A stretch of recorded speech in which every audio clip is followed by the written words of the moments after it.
Hello and welcome back to Scout Report, where today we're giving you an in-depth statistical analysis of some of the Premier League's most impressive newcomers. 5. Lucas Torreira. Unai Emery entered the Emirates as the first alien body in 22 years. The ex-PSG coach was in for a challenge too. Correcting squad issues and league standings was going to need time and patience from the Emirates faithful. However, the Spaniard has managed to get the Gunners back in their familiar fight for fourth place in the opening 12 games. While the North London side might be riding their luck ever so slightly, having scored 9 more than expected goals dictates, Emery's new signings are supercharging the start of this season. With Mesut Ozil finally locked down to a long-term contract, one of Emery's biggest challenges was to fix the Gunners' midfield that has pretty much been non-existent for the last few years.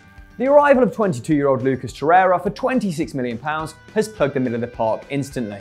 The Uruguayan has brought much-needed stability into the midfield alongside Granit Xhaka, relieving the Swiss international of defensive responsibilities that don't come naturally to him.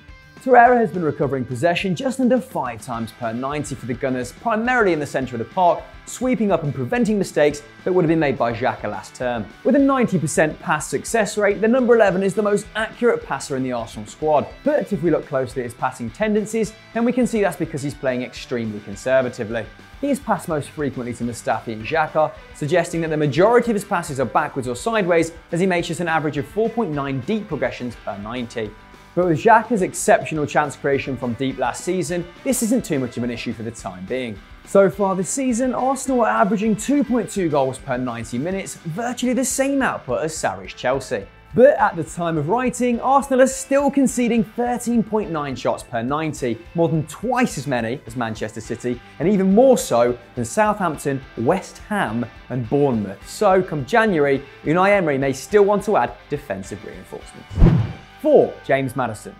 Our next Premier League newcomer and New England boy is James Maddison, who signed for Leicester City from Norwich for £20 million in the summer. After a successful loan spell in Scotland playing for Aberdeen, Maddison finally debuted for Norwich in April 2017.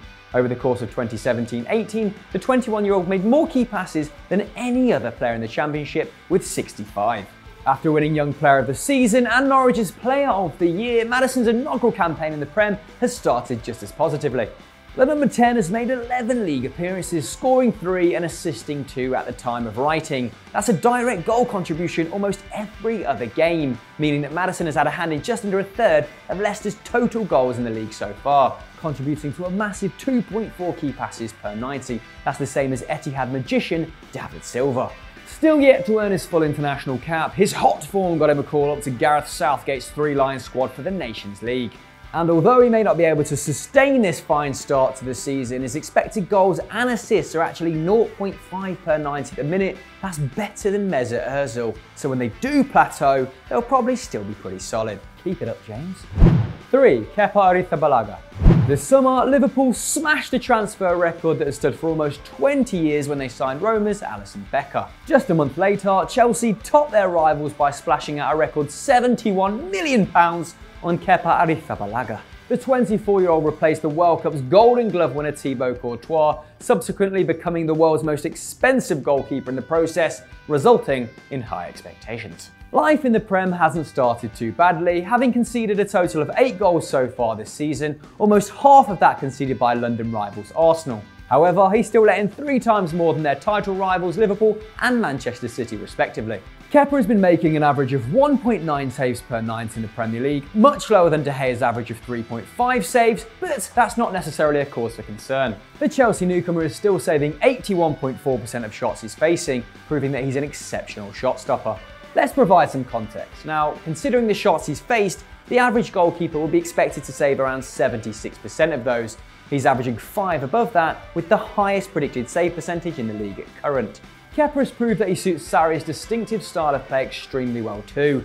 His distribution is typically short, matching the playing it out from the back ethos. The Spaniard averages 29 passes per 90, with 19 of those normally considered accurate short passes. Clearly confident with the ball at his feet, his pass accuracy sits at around a healthy 85%, marginally behind league-leading Edison. Crucially for a goalkeeper, Kepa has settled well in England from the off, with 6 clean sheets in 12 games, only conceding every other game. However, one area he could improve in is his decision-making under pressure. His pressure pass completion sits at a much lower 66%, a drop-off that puts him 4th worst in the English top flight. In fact, when the defence push up and pressure him, he's only beaten in pass length by Everton's Jordan Pickford. And we all know he bloody loves a long ball. Following De Gea's disastrous World Cup and Manchester United's poorest defence, a stellar season with the Blues could see Kepa force his way into the Spanish setup too. 2. Alisson. The solution to Liverpool's long-standing problem between the sticks came in the form of Alisson Becker for £56 million.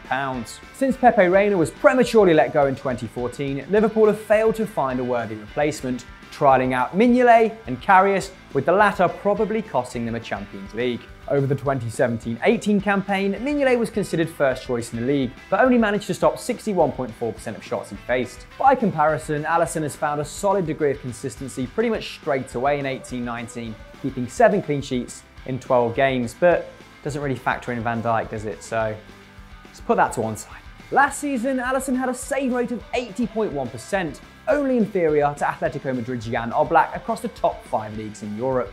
If we look at the number and the quality of shots he faced in the Jallo Rossi goal math last term, we can see that the 26-year-old overperformed, conceding just 28 goals compared to the 36 that would be expected. The 8-goal difference between expected goals conceded and actual goals conceded was the highest difference of any Serie A goalkeeper in 17-18. While we can't assess his performance properly until the end of the season, he's hitting the same heady heights now, with a save percentage of over 83% in the Premier League at current. According to Understat, Liverpool should have let in 9.7 goals in their opening 12 matches, but have only conceded 5. Alisson, according to the same metric, is directly responsible for 2.5 of that 4.7 deficit, so pretty virtuoso stuff. Like we said, it's clear Alisson is benefiting from Liverpool's new-look defence too, with their organised backline making the stopper's job the second easiest in the Premier League, having only faced 29 shots on target at the time of writing. And then there's things that are harder to quantify, like the confidence he gives the back four. If he can stay on form, who knows, maybe Liverpool will be able to run Manchester City the entire way. 1. Jorginho. Maurizio Sarri's takeover at the Bridge has been the success that no one really planned for this season. While we expected an improvement after Antonio Conte lost the dressing room, we didn't predict that the Blues would become genuine title contenders already. Yet, at the time of writing, Chelsea sit just 4 points behind Pep Guardiola's Manchester City. Having scored 27 goals and conceding just 8 in 12 games, Sarri ball is in full swing in the Premier League. Holding the fort in the Chelsea midfield, the ex-Napoli man has made 1,186 passes in the Premier League this season, over 100 more than any other player in the English top flight. Not bad for a newcomer. And if you need any more evidence that Sarri has implemented his style already, 5 of the top 10 passes in the Premier League are all wearing Chelsea shirts. Jorginho's form hasn't dented at all from last year, despite carrying the burden of implementing this new philosophy. In Italy last season, he averaged 97 passes per 90, 2 less than he is at current in the Premier League. In fact, his introduction has been so seismic that it's forced N'Golo Kante to change his game from an elite defensive midfielder to an attacking midfielder of sorts. The Frenchman is now spending far more time in the final third. So far this season, he's recorded 1.1 shots per 90, the highest amount he's averaged since moving to England. But the Italian has needed help on the defensive end, averaging only 2.5 tackles and interceptions per 90, half of what he notched up in Serie A last season. But this is a sacrifice that Sarri is more than willing to make, especially with the introduction of Kovacic, who's making around 2 tackles and interceptions per 90.